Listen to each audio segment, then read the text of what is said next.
नमस्कार मंडळी, मी अनिता स्वागत करते तुमचं एका नवीन व्हिडिओमध्ये. आज सकाळी लवकरच गार्डनला गेलोत आणि परत आल्यानंतर घरची जी कामं होती ती केली. नंतर थोडा वेळ बसले तर आठवलं की श्रीने हट्ट धरला होता की दिवशी मला जिलबीच खायची आणि मी त्या दिवशी त्याच्यासाठी केक बनवला होता, मैदा नव्हता त्यामुळं. त्यानंतर तो विसरूनही गेला की त्याला जिलबी खायची म्हणून.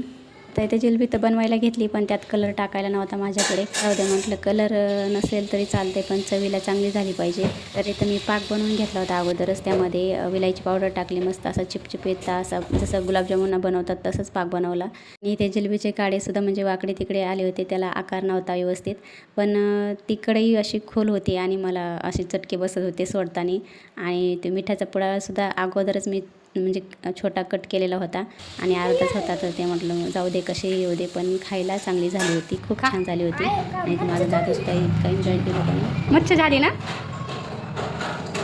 1 वाटी मैद्यापासून एवढी जिलबी झाली होती आणि त्यात आम्ही दोघांनीही अगोदर खाल्ली.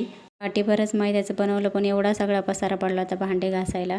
तर असं इथं माझा दादा खुश झाला, हे महत्त्वाचं.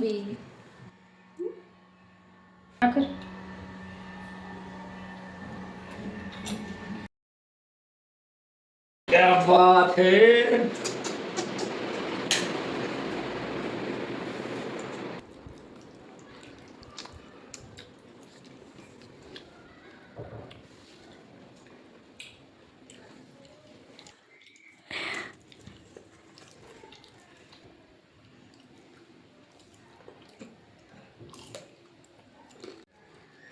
यम्मी झाली.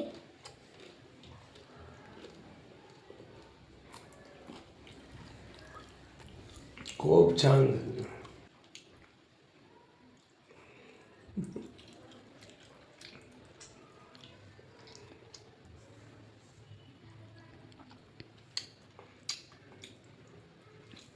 सगळं सांडताना वाथरणावर सगळं चिकट करताना.